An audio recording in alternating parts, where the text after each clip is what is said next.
WADR,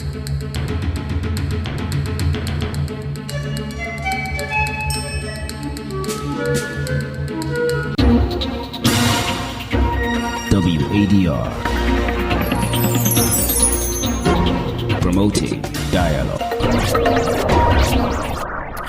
It's 6 o'clock in Dakar. Good evening and many thanks for staying tuned to West Africa Democracy Radio broadcasting on 94.9 FM and around the world. We are live on wadr.org. Welcome to Newslink. First, the top stories. The Senegalese National Assembly set up a committee to examine a treaty for prison exchange with Morocco, and Wadr convenes National Conference on the State of ECOWAS. The AES countries activated their withdrawal from ECOWAS, and they have this 6 months reflection period to reconsider. But we know that they forge ahead with their plans to remain separate, while others also contemplate plans to join them.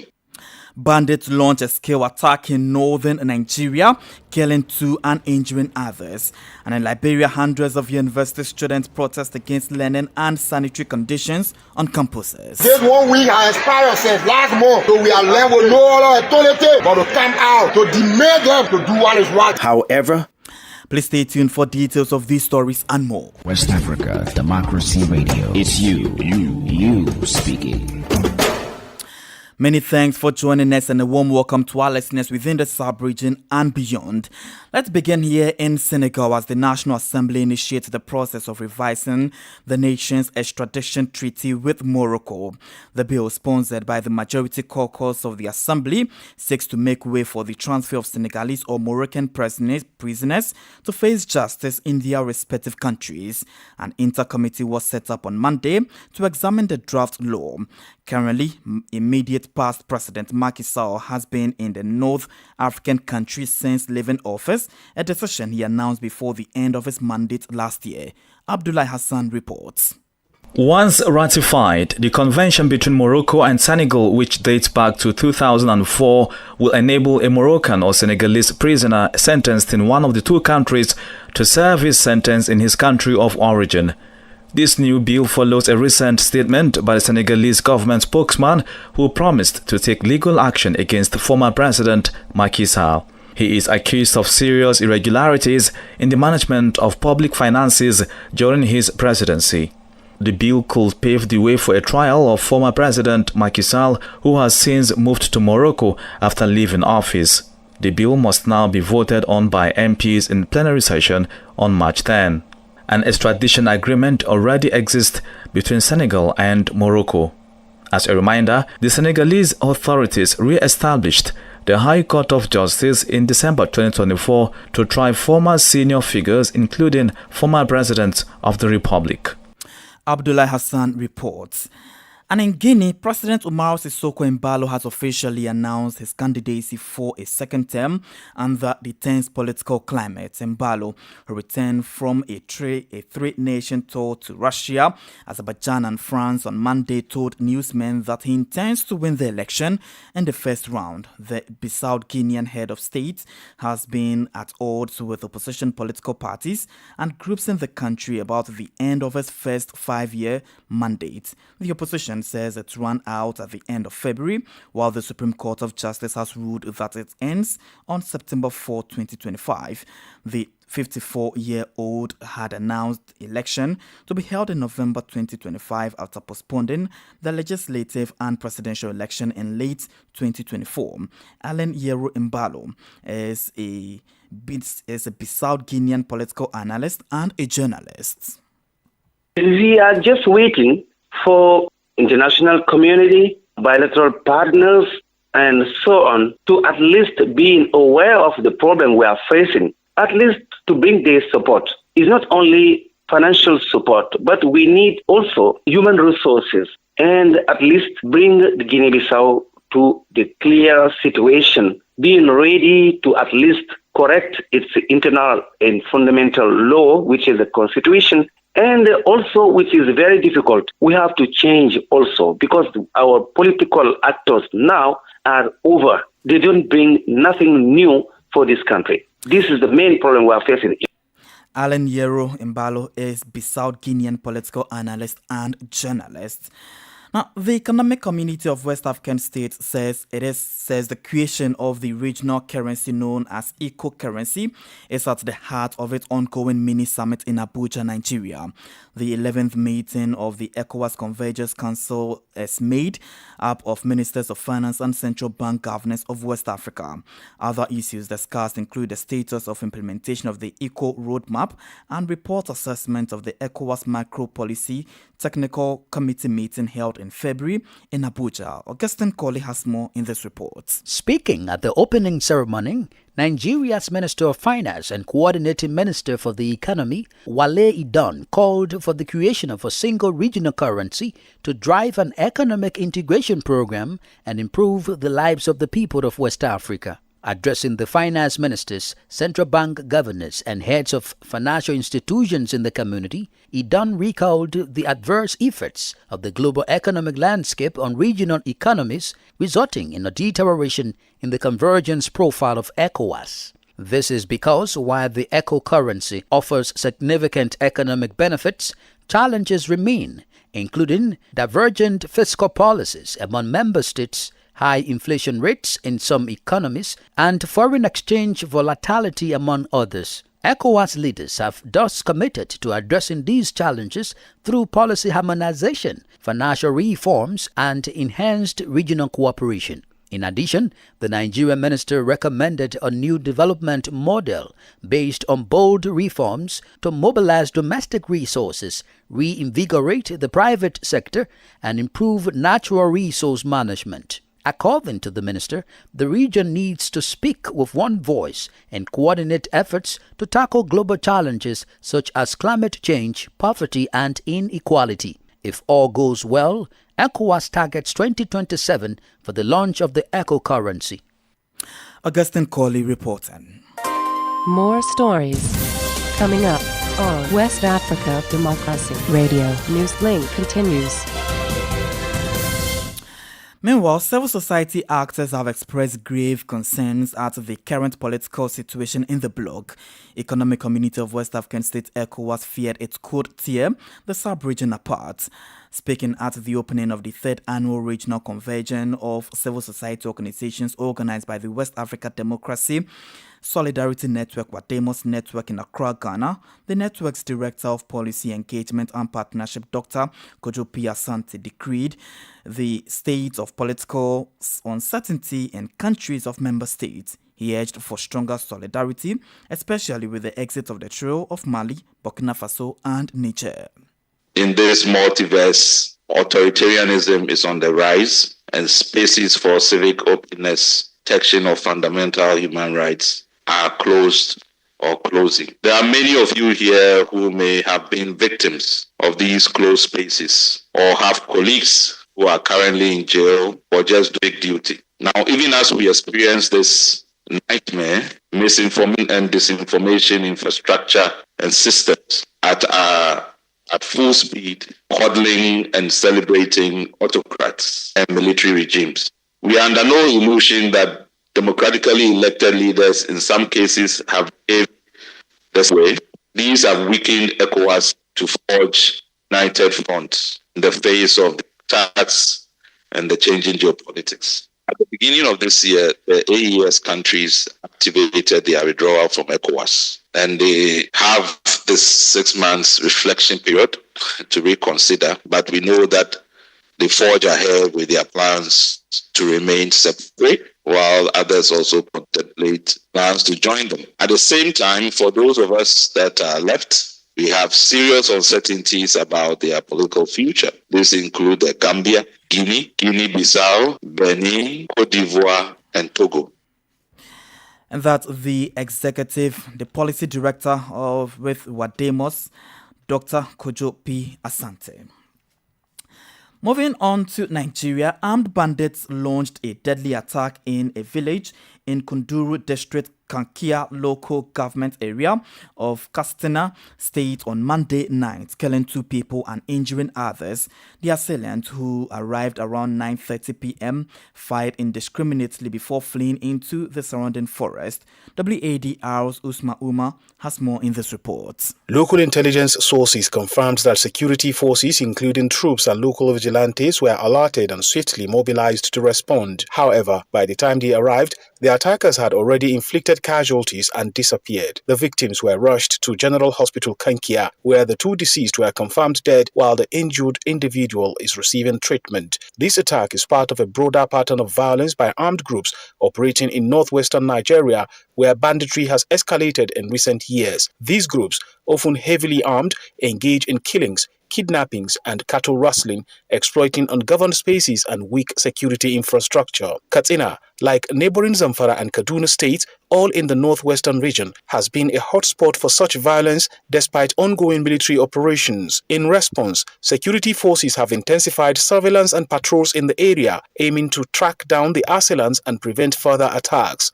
The persistent insecurity in northern Nigeria underscores the complex challenge of tackling armed violence, which is fueled by a mix of economic hardship, weak law enforcement, and organized criminal networks.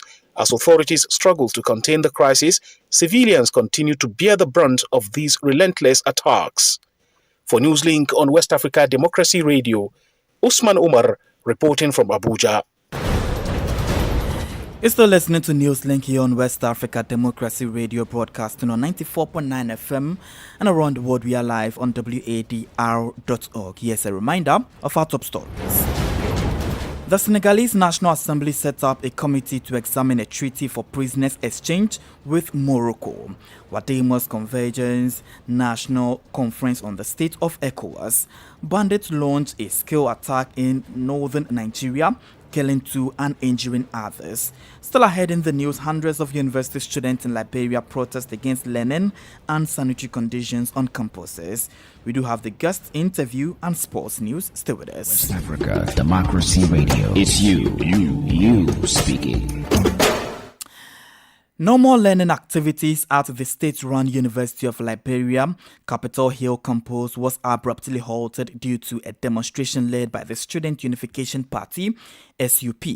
The protest, fueled by frustrations over the administration's perceived indifference to students' concerns, saw students rallying on campuses, demanding immediate attention to pressing issues. WADR's Monrovia correspondent Abraham Parker was there and filed this report. According to SUP, the university's administration has failed to adequately address several critical matters impacting the student body. Among the chief grievances are insignificant seating capacity, poor sanitary conditions in ward facilities, and the administration's alleged neglect of the e-learning platform. These issues, according to the student body, have contributed to a deteriorating learning environment, prompting their latest action. The SUP leadership disclosed that they had previously attempted to engage with university officials, yet their concerns remained unaddressed. Just 1 week has expired since last month, so we are left with no other alternative but to come out to demand them to do what is right. However, not all members of the Student Unification Party supported the protest. Jacqueline Branel Tingbe, president of the University of Liberia Students' Union, made a plea to SUP members to reconsider their actions, emphasizing the potential negative ramifications for the university's reputation. It is also our responsibility as president that the safety of students are met. In a reflective moment, some students expressed disappointment with the protest's approach, asserting that disrupting learning activities was counterproductive to the very cause SUP aimed to champion. There are different ways to address the issue, where most of the time the Student Unification Party cannot do well for we students. Tuesday's protest, however, closed without any violence or confrontation between students and security operators. The university community, for its part, says it is closely monitoring the situation, hoping for a lasting resolution and maintaining academic standards. For Newslink on WADR, I'm Abraham Parker from Monrovia.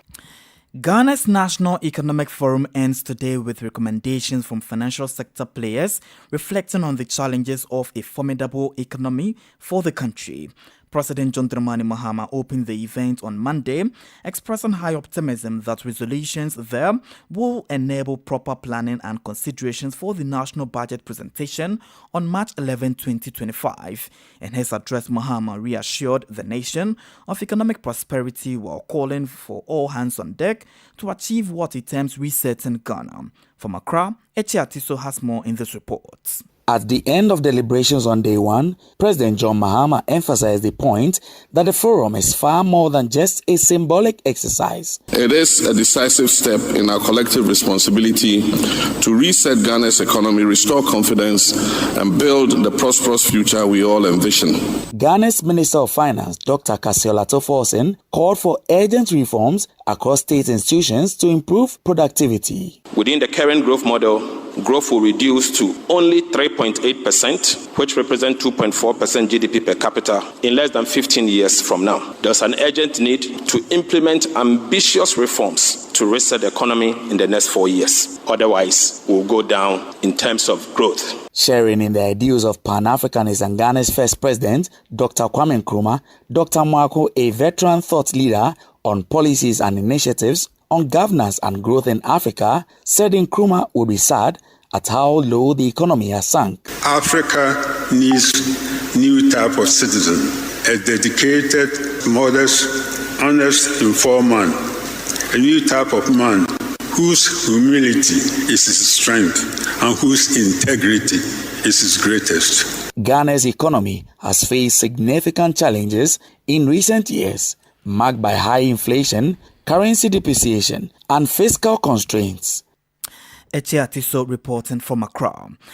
The Gambian National Assembly has heard the Local Government Amendment Bill 2024 for the first time. The legal document seeks to provide voting rights to nominated councillors at the local government level. Meanwhile, the Parliament has also heard the Waste Management Bill. This bill aims to help guide the Gambia's waste management system while encouraging reusable waste. Sankole Janko tells us more in this report. The Local Government Amendment Bill was introduced by Member for Latrikunda Sabeji, Yaya Menteng Sanyang. It seeks to grant voting rights to nominated councillors, reversing a provision in the 2002 Local Government Act that previously excluded them from voting in council elections. Fabakari Tombonjata is the Speaker of the National Assembly of the Gambia. The bill has been read a first time. The next stage of the Local Government Amendment Bill 2024 is appointed for Thursday, 6th March 2025. Meanwhile, also during Monday's parliamentary session, lawmakers in the Gambia convened to debate the Waste Management Bill for the second time. We really believe that this will help a lot in promoting a quality health in the country. Especially Gambia is the dumping area for Europe. So we thank you, Honorable Minister, for appearing before us, and be rest assured that the members of this House, we are going to support this bill because it's progressive. The bill, according to Hamad Nkeba, the Minister for Lands and Religious Affairs, while stepping in for the Environment Minister, Rohi John Manjang, aims to set guidelines for waste reduction, recycling and reuse, which is a significant step towards addressing the growing waste management challenges in the country. Currently, only 20% of waste is properly collected and disposed of at the designated dump sites. The bill outlines strategies for minimizing waste generation and promotes environmentally sustainable practices. For those linking West Africa Democracy Radio, I am Sankule Janki reporting from Banjul. In Mali, Dauda Magassa has been missing for nearly a month. The close associate of Imam Mahmoud Deko was also abducted while organizing the return of the religious leader who has been in exile in Algeria. Supporters of Imam Deko are now urging transitional authorities to secure Magassa's release. Details of this report from Bamako with Alio Chiaman, voiced by Imo Edet. To date, neither Magassa's family nor Imam Mahmoud Diko's supporters have received any information about his whereabouts. He was taken from his home by unidentified individuals while coordinating plans for the religious guide's announced return to Mali. Nearly a month after his disappearance, members of Imam Diko's network have voiced grave concerns over his situation, describing it as a forced disappearance. In a statement, the dissolved former CMAS, a now defunct organization disbanded by Malian authorities, condemned Magasa's abduction. The group also called on transitional authorities to actively pursue his liberation and urged them to uphold their duty to protect citizens and their property. This is not the first such incident involving the former CMAS. In July 2024, Yusuf Daba Jawara was arrested and later released after organizing an unauthorized protest. Imam Mamudiko, who has been in exile in Algeria for nearly 2 years, is considered one of the most vocal critics of Mali's military-led government. His return to the country was initially slated for February 14, but was postponed.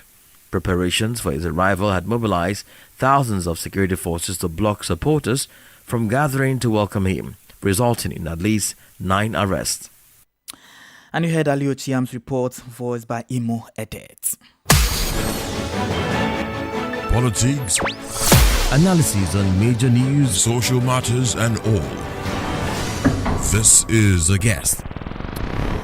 As the third annual regional convention of civil society organizations organized by the West Africa Democracy Solidarity Network, Wadr Network, gets underway in Accra, Ghana, stakeholders in the democracy and development space will deliberate on the future of ECOWAS and the state of democracy in West Africa. Recall ECOWAS is battling with challenges including election management, economic challenges, stalled transition processes, the resurgence of military coups and unconstitutional changes of government, and the potential fragmentation of the bloc resulting from the proposed exit of some countries from the ECOWAS bloc shaped the regional political and socio-economic environment in 2024. Wadr Network coordinator gives an insight into the areas of deliberation. So every year, Wadr assembles civil society organizations in West Africa, especially those involved in advocacy and sustained actions around trying to push back democratic decline in West Africa. So for now, this is the third in the series of our annual convening, and the conversation is to take stock of the current political environment, the security environment in West Africa, assess the responses, especially from the continental level, that is our intergovernmental body, being ECOWAS at this stage, and then reimagine some of the responses and approaches, including that of civil society. And then at the end of the day, we expect to have a proposed program or a renewed agenda for us to work collectively as a network in responding to the challenges that we are facing in the sub-region, especially challenges around the formation of the AES and its intended exit from ECOWAS, challenges around some elections that we witnessed in recent past being weaponized and sometimes having predetermined outcomes, challenges even around ECOWAS as an institution itself, and the conversation to the effect that the current ECOWAS structure and format doesn't present any hope and aspirations for the future of the sub-region, and that conversation around ECOWAS at 50, what kind of reform agenda that should be considered. So these are some of the key issues that will be on the board for discussion. Wadr has been pushing for a term limit respect by leaders in the region. What is the update on this? Yes, we are still working on that. Collectively, we've been holding a lot of advocacy sessions. We've had consultation sessions as part of ECOWAS Heads of State Summit. Every summit, we do pre-CSO consultations. And the consultation is to sustain our demand for the review of the protocol, including term limit. So far, we saw some progress. We are waiting for Gambia to undertake a referendum of its draft constitution. Our understanding is that the current draft constitution has a term limit clause in it. But some of these campaigns were affected by the recent developments that almost shook the stability and disrupted the order in the sub-region, particularly the AES situation became a big issue and a rallying point for civil society attention. So we will be revisiting the term limit and the review of the protocol again especially as I said, that ECOWAS at 50 provides an opportunity to assess the normative instruments comprehensively. And that was Wadr's Director of Policy Engagement and Partnership, Dr. Kojo Asante.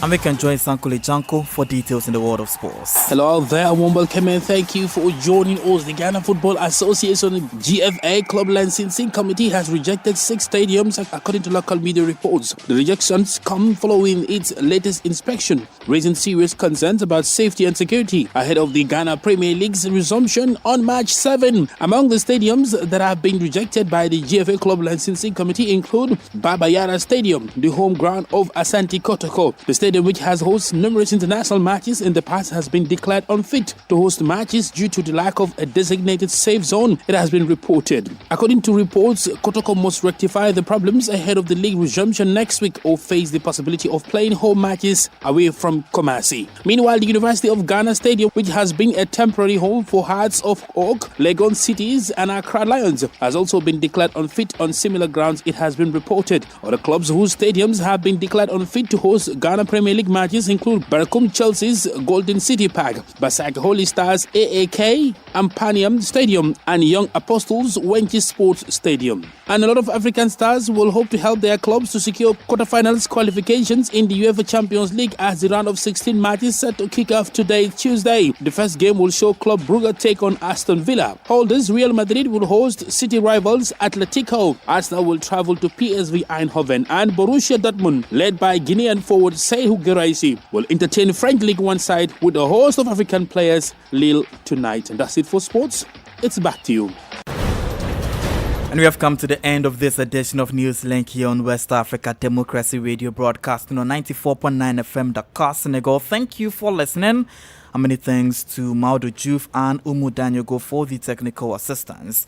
Do interact with us via our social media platforms, X formerly Twitter, Instagram at WADR News, and on Facebook at WADR English Service. I am Christopher Ticho. Good evening and enjoy the rest of our broadcast. And many thanks to you for listening to Newslink via Hot 1.